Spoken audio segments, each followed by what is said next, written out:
láti wá sí source tá a fi síbẹ̀ yẹn láì sọ pé ìmọ̀mọ́ ẹ̀ ti sọ fún wa tẹ́lẹ̀ wọn ò sọ bẹ́ẹ̀ ọlọ́run má ṣe àbábẹ́ sọ iná lẹ́sàn dáadáa wọlé ilaha illallah. Mo kí gbogbo ẹ̀yin àgbàlagbà wa l'Ógbómọ̀ṣọ́ mo wá padà sọ́dọ̀ ẹ̀yin Sharia committee látòrí Ra'isu Lajna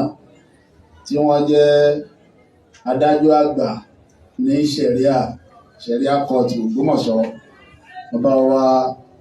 Dr. Anqarib inshallah Abdulrasheed Abdulaziz Abẹ́dẹ̀ Àbá mo kí púpọ̀ mo kọ́ ṣàbọ̀ àṣìlára fún mo kí gbogbo ẹ̀yin mẹ́mbà committee lápapọ̀ Sheikh Alim ẹ̀kọ́ àmójútó ṣe ọlọ́run kò bá wa dúró tì. Ṣe rí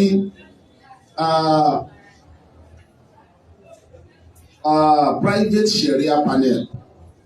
òun ni wọ́n máa ń perú ń dá nílòkùnmọ̀ṣọ́ yìí private Sharia panel òun ni wọ́n máa ń pè níbi tá a nílòkùnmọ̀ṣọ́ yìí kì í ṣe court. So ẹ jẹ́ ká gbọ́ kó clear sí wa dáadáa kì í ṣe court. So private Sharia panel ni téèyàn lè sọ pé òun fẹ́ lọ bẹ̀ téèyàn lè sọ pé òun ò lọ tí wọ́n lè pè èèyàn téèyàn lè sọ pé màá dá yín lóhùn tí wọ́n lè pè èèyàn téèyàn lè sọ pé mi ì dá yín lóhùn.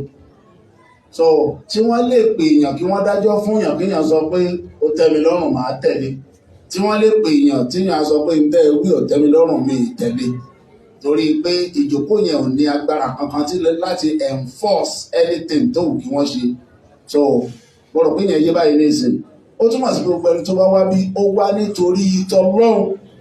ó gbà wípé òun fẹ́ kí wọ́n fi òfin tọlọ́run dájọ́ lórí tóun gbé lẹ̀. So táwa náà sì mọ̀ pé kò sí nǹkan kan tá a lè fi dájọ́ tó dáa tó ju òfin tọlọ́run lọ. So lẹ́yìn náà àwọn tí wọ́n wà ń bí tí wọ́n fẹ́ sọ fún wa pé báyìí ló tọ́ báyìí ni ò tọ́ àwọn tí wọ́n jẹ́ specialist nínú Sharia ni àwọn tí wọ́n wà ń bẹ̀ àwọn tí wọ́n mọ̀ ti fún tẹ̀dọ́ ń tá ń pè ní òfin ẹ̀sìn Islam ni wọ́n wà ń bẹ̀. So à ń bẹ lọ́hùn ni kọ́ba àlekíọ́lá ó jẹ́ kí àgbọ́yé ẹ̀sìn lè káàkiri ilẹ̀ Yorùbá yìí kí gbogbo àwa àfáà ká lè dìde kí gbogbo àwa mùsùlùmí ká lè dìde ká sọ fúnjọba wípé à ń fẹ́ kí wọ́n sọ ọ́ di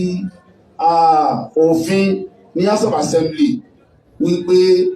kí òfin Sharia ó wà ní ìpínlẹ̀ wa ká lè. Ògbómọ̀ṣọ́ Ajílété níbi àti kọ́kọ́ gbé jẹ̀ka káà tó mẹ̀kọ́ yangan ìlú Ògbómọ̀ṣọ́ ò ní bàjẹ́ o ṣùgbọ́n gbogbo rògbòdìyàn tó wá ṣẹlẹ̀ yìí báyìí ṣé kò fẹ́ máa bàjẹ́ báyìí.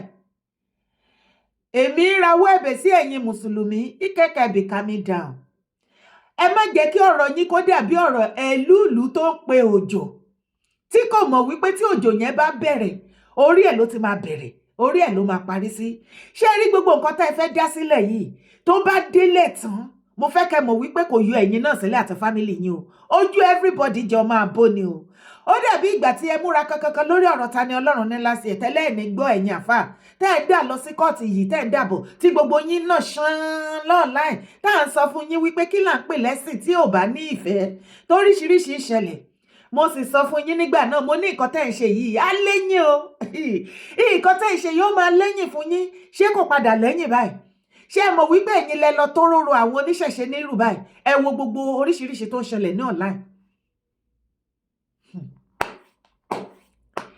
Ẹ gbà mí o ṣífì máa mọ Ògbómọ̀ṣọ́ Ayílára ó ti gbé Sharia court Kásàgbòà sí ìlú Ògbómọ̀ṣọ́ èèmọ̀ wọ̀lú ogun dé wàhálà dé bá a ṣe ń mú gbogbo yín lọ́wọ́ lẹ́sẹ̀ wípé kẹ́ jẹ́ kí àlàáfíà jọba nílẹ̀ Yorùbá láàrin àwọn ọmọ Yorùbá ẹ̀yin ẹlẹ́sìn ẹ̀yin kan tẹ́ ẹ̀ ń ṣe ẹ̀sìn tẹ́lẹ̀ ṣẹ̀sìn nínú mùsùlùmí tó ti yí orí yín tí ò jẹ́ kẹ́ mọ̀ nǹkan tẹ́ ẹ̀ ṣe mọ́ ẹ ṣáà ní ogun yẹn lẹ fẹ́ jà ṣùgbọ́n bí mo ṣe sọ tí ogun yẹn bá délẹ̀ kò lè yọ ẹ̀yin náà kúrò ọ̀rọ̀ yẹn á di ọ̀rọ̀ ìlú ìlú tó pe òjò ni tí ò mọ̀ wípé tójò yẹn bá bẹ̀rẹ̀ orí ẹ̀ láti bẹ̀rẹ̀ orí ẹ̀ ládálé lórí. Mo fẹ́ kẹ́ mọ̀ àtẹ̀yìn àti fámìlì yín Saudi ò ní gbà yín o, mo fẹ́ kẹ́ mọ̀ o. Nọ́ọ̀tì ò ní gbà, ṣé àwọn gan wáyàn tó wá gbà wọ́n ní nọ́ọ̀tì? Ara yín sì balẹ̀ nílẹ̀ Yorùbá, ó ní gbogbo rádaràda tẹ́ ń ṣe yìí, because tí ò bá máa jọ rádaràda lójú gbogbo wa, kí ló fa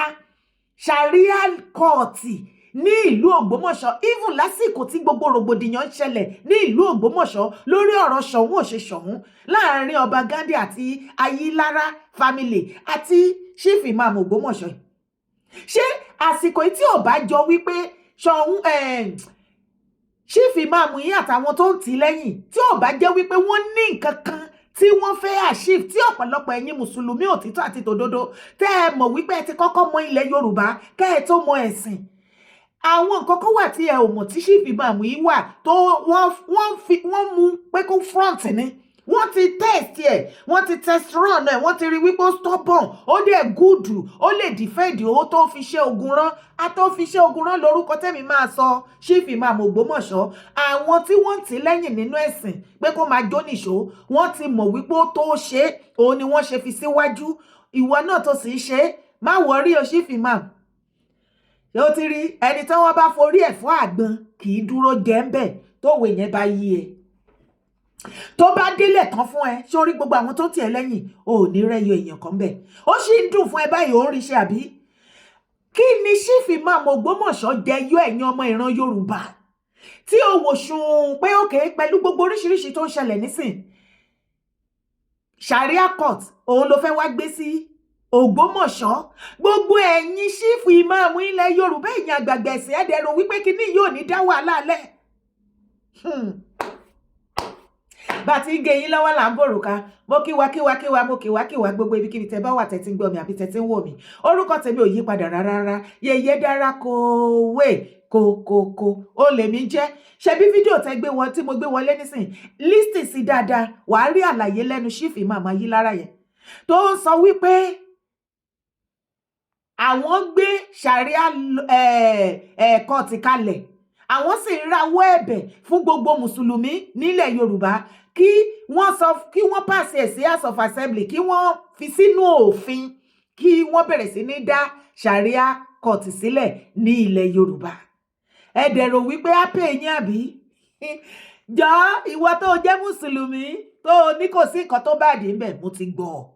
ti gbọ́, kò bẹ̀ mí ṣe mùsùlùmí, kò bẹ̀ níbọ̀ láti anybody, I am very very sure kò ní bẹ̀ níbọ̀ láti Kristẹni á ní problem pẹ̀lú yín tẹ́ máa ní kó tẹ̀lé yín lọ sí sharia court yín. Kò ní bẹ̀ níbọ̀ látorí mo rí pé ìjà yẹn lẹ fẹ́ jà, jẹ́ kájọ ṣe. Kò ní bẹ̀ níbọ̀ látó níṣẹ̀ṣẹ̀ á ní problem pẹ̀lú yín tẹ́ máa ní ẹ fẹ́ gbé lọ sí sharia lọ. Ẹjọ́ tẹ́ bá lọ dábẹ̀ ẹ̀dá fúnra yín ni àsàmà fúùfú yín àti Kristẹni àti oníṣẹ̀ṣe àti àwọn tí ò tiẹ̀ ṣe ẹ̀sìn, torí tí ẹ ò bá mọ̀ àìmọye àwọn tí ò wá ṣẹ̀sìn kankan mọ́ níbi tá a bá dé, torí pé àtẹ̀sí Kristẹni àti mùsùlùmí wọ́n ti bà many things jẹ́, kò yé everybody, a lot of people ti wà confused níbi tá a bá dé lórí ọ̀rọ̀ ẹ̀sìn. Ṣùgbọ́n tí ó dá mi lójú gbangba ni wípé Ọlọ́run ń bẹ Ọlọ́run alààyè tí kì í ṣe Ọlọ́run òkú. Kò bẹ̀ níbọ̀lá, ṣùgbọ́n ṣé mọ̀ wípé ẹ̀yin mùsùlùmí ilẹ̀ máa kọ́kọ́ bẹ̀rẹ̀ nǹkan, ẹ̀yin dẹ̀rẹ́ ẹ kì í rárá fi gbà tó bá retaliate ẹ̀ fún yín. Mo kàn ní wá sọ fún yín ni o, kò sí wàhálà o. Ṣé mọ̀ pé ti dá sharia court ilẹ̀ báyìí, ọ̀pọ̀lọpọ̀ ẹ̀yin mùsùlùmí sì ń sọ wípé kò sí nǹkan tó bá dé ńbẹ̀, kò sí wàhálà. My dear, ṣé o mọ̀ wípé ní nọ́ọ̀tì ni wọ́n ti ń practice sharia law? Sharia law is made only for the Islamic people. Nọ́ọ̀tì náà dẹ̀ ti ń practice ẹ̀. Ṣé o mọ̀ wípé ọ̀pọ̀lọpọ̀ àwọn àlìmájìrí tó ń rí nílẹ̀ Yorùbá, mẹ̀kútúrú mẹ̀ṣàṣà bóyá ìka ọwọ́ ẹ̀ ó ti ré dànù, wàá rò ìyá àìsàn ló mú àbí ó ní ásídẹ̀ǹtì. Irọ́ ni o, sharia law ni o. Ojú fún ojú, ẹ̀jẹ̀ fún ẹ̀jẹ̀. Ó bá gbé ẹdìyẹ ẹyọ kan, apá ẹ̀ kan lè lọ sí. Bẹ́ẹ̀ ni bó o bá jí tuber of yam tó bá jẹ́ pé ẹsẹ̀ kan ló máa lọ sí, ó lọ nìyẹn. Oríṣiríṣi nǹkan ló wà ńbẹ̀. Ẹ̀yin mùsùlùmí ilẹ̀ Yorùbá gbogbo yín lẹ máa become, lẹ máa ẹ má jẹ́ so much. èmi mọ ẹ̀yin ọmọ Yorùbá kò lè pé yín ẹ lè láìkẹ́ ẹ fẹ́ fi ra yín sínú ìgbèkùn ayérayé the same ìgbèkùn tí àwọn kan ti wà nínú ẹ̀ tẹ́lẹ̀ tí wọ́n ojú wọn ńlá tí wọ́n sá kúrò òun náà ṣẹ̀ṣẹ̀ wá gbé bá ẹ̀yin tó gbé wá sí ẹnu ọ̀nà yín doorstep yín wípé ká ẹ wá kó sí àti ìrandíran yín kẹ́ kó sínú ẹ̀ Sharia law àwa Kristẹni àti àwọn oníṣẹ̀ṣe afọhùnkò wípé we say no to Sharia law in Yorùbá land torí ẹ ṣàfẹ́ dá ogun yẹn sílẹ̀ nísìnyí ṣé àsìkò yìí ló yẹ tẹ́ bá tẹ̀ wá fẹ́ ṣe anything ṣé àsìkò tí ìjà ń ṣẹlẹ̀ l'Ógbómọ̀ṣọ́ òun ló yẹ kí Chief Imam Ayilara kẹ́ ẹ wá gbé Sharia law wá everybody ó ti wá hàn gbẹ́ngbẹ́ngbẹ́ sí gbogbo yín tí ẹ support Chief Imam ṣé kò tí ì hàn fún yín nísìnyí pé Chief Imam is actually up to something àwọn nǹkan tó dé wà up to òun náà ló ti execute one after the other ṣùgbọ́n mo fẹ́ ká mọ̀ wípé gbogbo yín pátápátá lẹ máa jìyà kíní tó ń ṣẹlẹ̀ ṣé ti wá gbọ́ tó bá di ọ̀la tí ẹ bá gbọ́ tí àwọn oníṣẹ̀ṣe náà bọ́ síta tán láwọn náà ti ṣe wọ́n ti gbé kọ́ọ̀tì tí wọ́n sílẹ̀ ẹ̀yin mùsùlùmí ẹ má bọ́ síta kẹ́ wá sọ wípé ta ló máa lọ sí kọ́ọ̀tì ẹlẹ́bọ nǹkan tó bá mú yín tẹ́ fi lè gbé Sharia law yín lẹ̀ àwọn ẹlẹ́sìn àbáláyé oníṣẹ̀ṣe àwọn náà ní rẹ̀tẹ̀ láti gbé sílẹ̀ wàláì Kristẹni máa ṣí tiẹ̀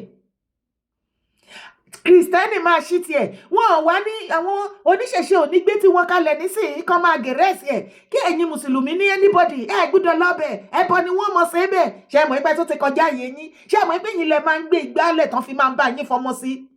ṣe mọ̀ pé nǹkan tí ara yín ò kì í gbà lẹ máa fi ń lo àwọn ẹlòmíràn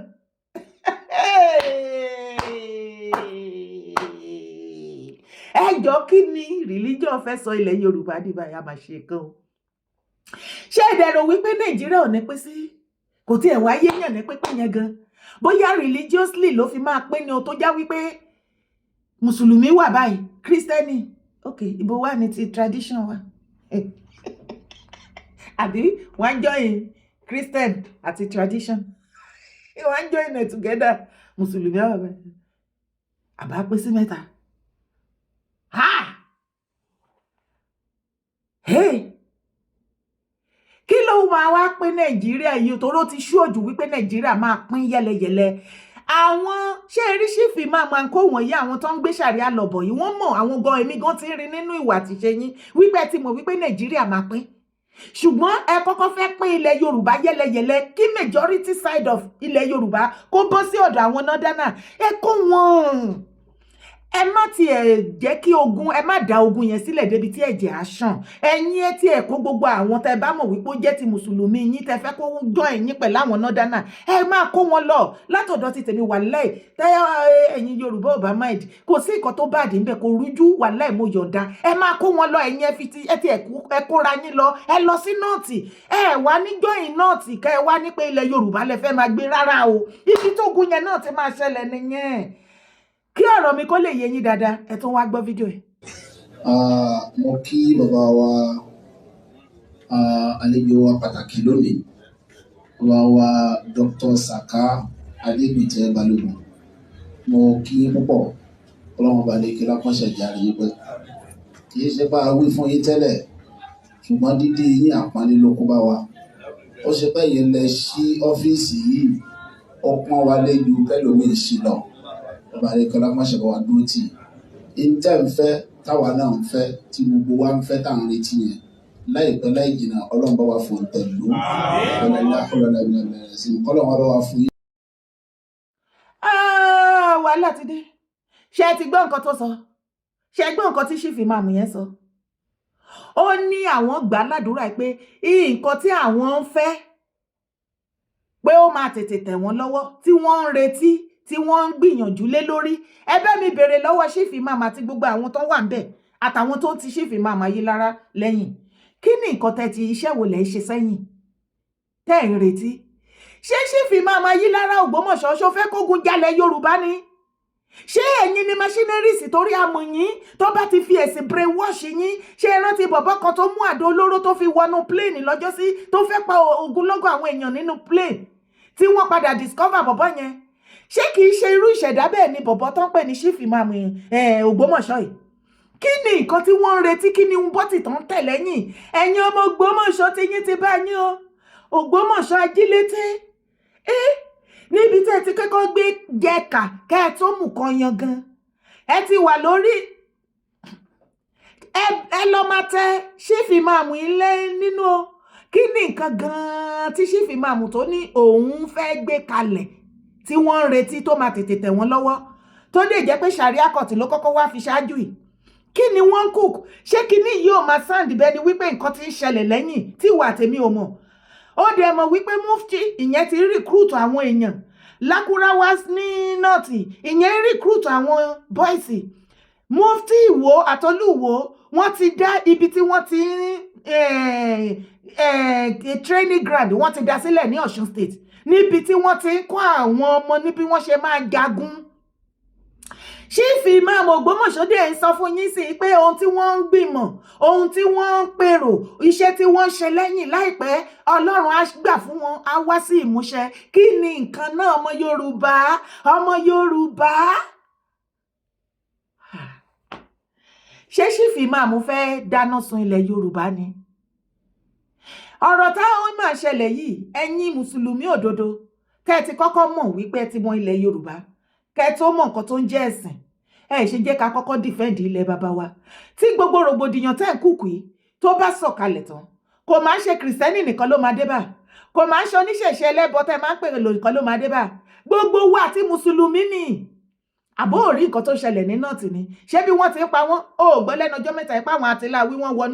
wọnú mọ́ọ̀sì wọ́n sì pa àwọn èèyàn lọ rẹpẹtẹ. Mo kàn fẹ́ kó mọ̀ ní wípé tó bá ti bẹ̀rẹ̀ nǹkan tẹ́ fẹ́ bẹ̀rẹ̀ yìí tẹ́ ń lọ́wọ́ sí tẹ́ ń sọ̀pọ̀tì yìí, tó bá ti bẹ̀rẹ̀ kò sí wípé o jẹ́ mùsùlùmí ọmọ ìyá mi nínú ẹ̀sìn, kò sí bẹ́ẹ̀ o. Àbó ti gbọ́ mọ́ṣẹ́ para wọn nínú ọ̀tì tán sọ pé ọmọ ìyá àwọn nínú ẹ̀sìn ni. Wọ́n wá sọ pé torí o ti sọ pé Allahu Akbar wá ní ó yá dúró sọ́tọ̀ má jẹ́ ọ́ pa. Ìyẹn gan-an ni irinṣẹ́ wọn, ìyẹn náà àmúṣẹ́ yá fún wọn. Mo kàn ń ṣe àwọn àlàyé fún ẹni kó lè mọ̀ wípé ọ̀rọ̀ ẹ̀yin pípù yìí, ọ̀rọ̀ yín máa padà di ọ̀rọ̀ ẹ̀lúùlù tó ń pe òjò, tí kò mọ̀ wípé òjò tó ń pè yẹn pé òjò ní láti rọ̀ ó máa rọ̀ ṣá. Kò mọ̀ wípé tójò yẹn ṣe bẹ̀rẹ̀ orí ẹ̀ ló ti máa bẹ̀rẹ̀, orí ẹ̀ ló máa parí sí. Yóò máa lẹ́yìn ọ̀rọ̀ yìí yóò máa lẹ́yìn àjàntí ele.